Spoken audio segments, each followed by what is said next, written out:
समा गया। सुदर्शन जी ने स्पर्श भी नहीं किया उसका, क्योंकि जो सुदर्शन वही वो। सुदर्शन जी कुछ नहीं कर सकते उसका। किसका? मेरा। मेरा किसका? पांच भौतिक शरीर का नहीं, जो मैं स्वरूप है। जो मैं स्वरूप, इस संबोधन मायाकृत है मैं मेरा। जो स्वरूप है वो है, वो काल भी स्पर्श नहीं कर सकता उसका, उसका कभी विनाश नहीं हो सकता। किसका? बोले तेरा। तेरा कभी विनाश नहीं हो सकता। नैनम छिंदन्ति शस्त्राणि नैनम दहति पावका न चैनम क्लेदयन्त्यापो न शोष्यति मारुता। ए भाई, तू अजर है, तू अमर है, तू अविनाशी है, तू अजन्मा है, तू नित्य है, तू परमात्म स्वरूप है। जितना विनाश होता है वो सृजन का होता है, जितना सृजन होता है वो मायामय होता है, उसी का पालन होता है, उसी का विनाश होता है। तेरा ना सृजन है और न तेरा पालन है और न तेरा विनाश है, क्योंकि तुझे कुछ नहीं चाहिए, तू सच्चिदानंद है। और बोले भूख प्यास बढ़ना घटना, कल सुना था 6 धर्म शरीर के, भूख प्यास प्राणों का धर्म, तेरा धर्म तू तो अविनाशी अजन्मा। भाई इसी को जान गया तो फिर निहाल हो जाता है।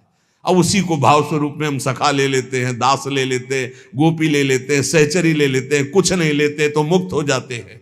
ये खेल समझो।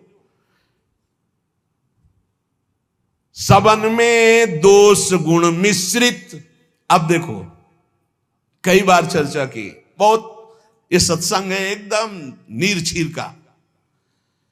बिना सोने में मिलावट किए गहना नहीं बन सकता।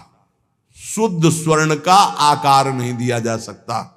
आकार देने के लिए मिलावट की जाती है कुछ, और फिर उसको गहना रूप दिया जाता है। तो ये जितना आप देख रहे हैं इसमें गुण दोष से ये रचना है शरीरों की। लेकिन जो इस शरीर के अंदर शरीर ही रह रहा है, भगवान का अंश, वो रचना नहीं है, इसलिए वो शुद्ध है और इसीलिए उसका कोई आकार नहीं है। समझिए समझिए, बहुत सुंदर, भगवत कृपा से एकदम बिल्कुल घी निकल रहा है। मिलावट से जो रचना हुई है वो ये है, और इसी का पालन हो रहा, इसी का विनाश होगा। तू ना किसी की रचना, ना तेरे में कभी कोई मिलावट है, इसलिए तेरा कोई आकार नहीं। तू आकारों को स्वीकार करके फंस गया। बस इसी आकार का, आसक्ति का त्याग हो जाए तो तू जीवन मुक्त था, है, रहेगा। तू न कभी जन्मा न कभी मरेगा, ये पक्का 100%, चाहे भक्त हो चाहे ज्ञानी हो, कोई भी हो।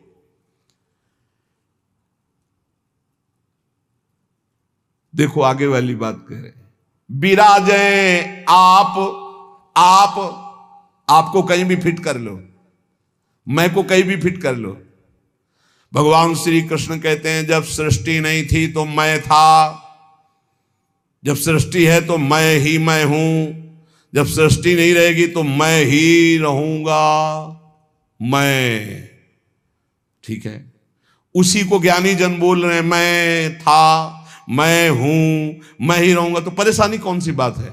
आपको तो मानना है ना वो श्री कृष्ण में है। मत्ता परतरम नान्यत किंचित अस्ति धनंजय। पर विशुद्ध ज्ञान ना होने के कारण एक दूसरे की निंदा करने लगते हैं। बहुत ढंग से समझिए। विराजें आप अंतरहित, सबन में दूध में ज्यों घृत।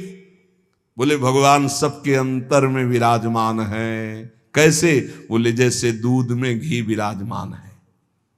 तो हमने कई बार चर्चा में कहा बना के दिखाओ पूड़ी दूध में, ये दूध चढ़ाया, ये पूड़ी निकलने लगी। बोले नहीं निकलेगी। बोले घी तो उसी में है। बोले हाँ, वो प्रक्रिया के द्वारा पहले निकालो। आप प्रक्रिया की, पहले दूध को गर्म किया, फिर उसको जमाया, फिर दही बनाया, फिर मंथन किया, फिर मक्खन निकाला, फिर उसको गर्म किया, तब जाके वो घी बना। अब पूड़ी निकाल लो घी में। ऐसे ही सब में परमात्मा है, प्रक्रिया है, साधना, गुरु शरणागति, उनके द्वारा दी हुई साधना, साधना का परिपक्व रूप, कहीं भी किसी भी तरह का उल्लंघन न हो, जैसा कहा गया वैसा, तो स्वरूप रूपी घी निकल आएगा। परमानंद रूपी खूब पूड़ी तलो, अखंडानंद में डूबो, कोई परेशानी नहीं। हर आनंद की जड़ आप हैं। आप, चाहे आप ऐसे बोलो चाहे आप ऐसे बोलो, आप और आप में आप ही आप हैं। आप और आप में आप ही आप हैं। कई बार कहा कि मेहंदी की लाली दिखाती है, मेहंदी लगाओ तो देखो हाथ लाल हो जाते हैं, और पूरे पौधे को चीर के देख लो, कहीं लाली हो तो हमें दिखाना। न पत्ते में लाली, न छाल में लाली, न कहीं। उसकी प्रक्रिया है, उसको पीसो, पीस कर हाथ में लगाओ, 30-40 मिनट बाद धो दो, वो पूरा हाथ लाल कर देगी। ऐसे ही परमात्मा सर्वत्र विराजमान है, पर बिना साधना के, बिना भगवत आराधना के, बिना गुरु शरणागति के, बिना गुरु प्रदत्त उपासना के आप अनुभव नहीं कर सकते। जैसे मेहंदी में लाली है, दूध में घी है, पक्का ऐसे विराजे आप अंतरहित, शब्द में दूध में ज्यों घृत। शब्द में विराजमान है जैसे दूध में घी। धरी हरि जीव मैं मेरी, बोले फंसा किसमें है अपने स्वरूप को भूलकर। बोले मैं मेरी, मैं पुरुष, मैं विद्वान, मैं धनवान, मैं रूपवान, मैं गुणवान, मैं महान, या मैं नीच, मैं ये, मैं और मेरी, इसमें जीव फंस गया। मैं और मोर तोरते माया ये, धरी हरि जीव मैं मेरी, दई कर ऐठ तै तेरी। इसी अहंकार में जीव अविनाशी निर्मल वो फंस गया। ये बहुत सुंदर स्वरूप है आपका, बहुत परमानंदमय स्वरूप है आपका। आप इस देह राग को छोड़ दें भजन प्रभाव बल से तो अभी मस्त हो जाएंगे। आपके अंदर ऐसा खजाना है कि कुबेर के पास भी नहीं है वो, सच्ची मानिए। बस वो तिजोरी की चाबी गुरु जी के पास है। मोक्ष मूलम गुरु कृपा, वो कृपा करके युक्ति दे दी और जो ही दरवाजा खुला तो उसे अखंडानंद, विज्ञानानंद, घन प्रेमानंद, जो चाहो सब निकाल लो, सब रखा है आपके अंदर। जिस नाम से संबोधन करो वो आपका ही स्वरूप है। बोले जैसे बैल की नाक में नाथ डाल करके किसान जोतता जैसे चाहता वैसे, किए बस नाक नथ गेरी, नचावे नर मटकर फेरी। जैसे बंदर को बंदर नचाने वाला जैसा इशारा करता लाठी से वैसे ही नाचता है। माया की लाठी, मैं मेरी तै तेरी, ये लाठी, ये नाथ पूरे विश्व को नचा रही है। कैसे हटे इससे मैं मेरी तै तेरी से, माया से कैसे मुक्त हो? तो बोले हरि शरण में हो जाओ और एक सूत्र याद कर लो, हरि की इच्छा जो करिए, करें जो हरि हिये धरिए। सरल भाव में जो ही प्यारो करे सोई मोई भावे, इससे मुक्त हो जाओगे। बड़ा दुख है, भगवान की बड़ी कृपा है, कोई पाप का नाश हो रहा है। राधा राधा राधा, बड़ा सुख है, भगवान दुलार कर रहे हैं, उनका खेल है। राधा राधा राधा। ये बहुत नीच आदमी हमको गाली देता है, समझते नहीं इसमें भगवान है, विधान करके वो हमारे पापों का मोचन करा रहे हैं। राधा राधा, ये बड़ा श्रद्धावान साष्टांग दंडवत करता है, कोई बात नहीं। राधा राधा राधा, भगवान इस रूप में दुलार करे। तो बोले माया से मुक्त होने का क्या स्वरूप? बोले हरि की इच्छा जो करिए, करें सो हरि हिये धरिए। ये बस स्वीकार करना थोड़ा कठिन होता है, जान पाना कठिन होता है। क्या मेरे हरि की इच्छा है? मेरा अपमान हो रहा है, मेरा व्यापार नष्ट हो रहा है, मुझे लोग गालियां दे रहे हैं, क्या हरि की इच्छा है? सच्ची मानिए कुछ ऐसा मूलधन आपका है जिसको नष्ट करने के लिए जरूरी था, इसलिए भगवान ने कृपा करके ऐसा पक्का समझिए। हर विधान उनका बड़ा मंगलमय और बहुत अच्छा होता है। हमारी प्रार्थना मान लेना। कल एक कोई अधिकारी पूछ रहे थे कि क्या आप कहते हैं कि भगवान जो करते हैं अच्छा करते हैं, तो जब हमको ये लगता है भगवान बुरा करें तब भी अच्छा हो करते हैं? तो पक्का 1000% समझ लो भगवान अच्छा करते हैं। 100% होते तो हम 1000% पूरे जीवन की बात करें, भगवान जो करते हैं बहुत अच्छा करते हैं, उसमें बहुत अच्छा मंगल विधान होता है। हम लोगों की सोच जो है वो तत्कालिक है, परिणाम की सोच नहीं है, आगे तक की सोच नहीं, लेकिन बहुत अच्छा होता है। भगवान जो कर रहे, उसके हाथ पैर टूट गए, बहुत अच्छा, ये भी बहुत अच्छा हुआ। जन्म जन्मांतरों में तूने ऐसे ऐसे पाप किए हैं कि भगवान इतने से निपटा रहे, न जाने कितना सड़ना पड़ता।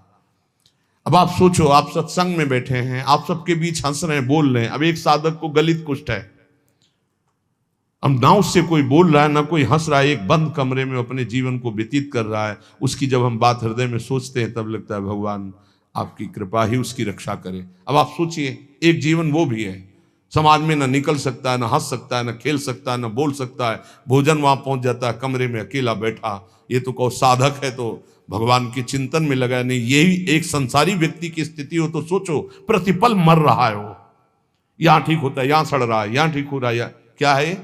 बोले भगवान अच्छा कर रहे हैं, बहुत अच्छा कर रहे हैं।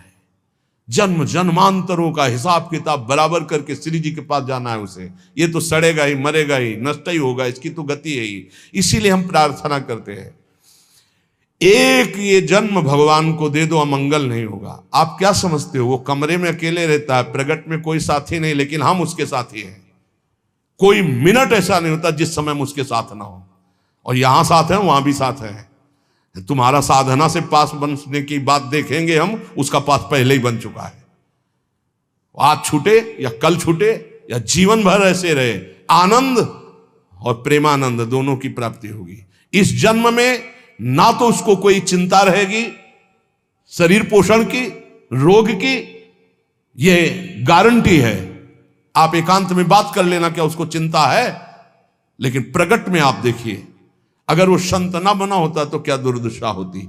समाज घृणित भाव से देखता, आज उसे पूज्य भाव से देखा जाएगा। और अंतिम निर्णय फाइनल हो चुका है। हम ऐसे नहीं बोल देते, ये धाम है, यहां सत्य भी बहुत संभाल के बोला जाता है। हम ऐसे नहीं बोल देते कि हो गया काम। हमको जब वहां से फोन आता है काम हो गया तब बात करते। बोले हमको भी बात करवाओ कि हमारा काम हो गया कि नहीं। वो फोन रुका आता है जिनका कोई फोन नंबर नहीं होता। तुम्हारा कोई फोन नंबर नहीं है, होना चाहिए। तुम्हारा कोई नहीं होना चाहिए, शरीर भी तुम्हारा नहीं होना चाहिए, तुम भी नहीं होने चाहिए, केवल श्यामाजू, तब बात होगी। है, अगर ऐसा है तो बात हो जाएगी, और अगर ऐसा नहीं है तो श्यामाजू के बनो, बात हो जाएगी। एक होता है थोड़ा बाजुओं में दम है तो थोड़ा तैर के दिखाओ। बोले नहीं मुझे तैरना नहीं तैरना पड़ेगा तुम्हें, क्योंकि तुम्हारे बाजू है, तुम सीखो तैरना। और एक है कि बाजू नहीं है तो बोले आओ हम तुम्हें गोद ले चलेंगे, तुम्हें तैरने की जरूरत ही नहीं है। हुई ना कृपा। जो जन्म जन्मांतरों में साधना से नहीं प्राप्त हो सकता, उसकी गारंटी आचार्य प्रताप और इष्ट प्रताप से। जा मेरी महारानी जी के पास जाना, आज जा चाहे कल जा, जा श्री जी के पास जा, निरंतर उनकी सेवा सुख में निमग्न रहे। बहुत कृपा। ये हम खोल के ना बताए ना आपको तो आपको लगेगा क्या कृपा है, बड़ा कष्ट पा रहा है। कोई कष्ट नहीं। कष्ट तुम्हें दिखाई दे रहा है, उसको साक्षी करके श्री जी से पूछ, उसको कसम खवा श्री जी की, बोल तेरे को कष्ट है तो जो वो बोले हमको लिख के बता देना, क्या लिखित हम सबको दिखा देंगे। हम अभी यहीं से सोच के कह रहे पाई भर उसको फर्क नहीं, उससे बात करके देख लेना आप। क्यों? क्योंकि अब वो अपने आप में नहीं है, अब वो गुरु प्रताप में जी रहा है, वो इष्ट प्रताप में जी रहा है। तो सच्ची कहते हरि की इच्छा जो करिए, करे सो हरि ही ये धरिए। हम खोल खोल के इसलिए सब बातें बता रहे कि आपको विश्वास हो जाए। जिस समय हमें विशेष कष्ट होता है उस समय हमारी प्यारी जू का इतना दुलार होता है कि अगर हम उस समय नाचने लगे तो थोड़ा पड़ेगा। इतना सुख होता है जब बाहरी दुख हो रहा है, भारी कष्ट की स्थिति हो रही, तो अंदर से श्यामाजू का ऐसा सुख का रेला आता है, नाचने का मन होता है। अंदर से मन नाचता है आनंद में। तो मन ही को तो दुख हो रहा था, तन तो जड़ वस्तु है। यहां शून्य कर दो, काट दो, कोई फर्क नहीं पड़ेगा। यहां से मन की त्वगेंद्री से संबंध खत्म हो गया, उसे शून्य देश कहते हैं। और वो मन प्रियाजू के प्रेमानंद में मगन, तो क्या फर्क पड़ता है। मान लो मेरी बात, न मृत्यु का फर्क, न किसी रोग का फर्क, बिल्कुल परमानंद की एक अद्भुत स्थिति। वो नाम जप और आश्रय। इसीलिए चूको मत, दो बातों में दृढ़ रहो। हमारे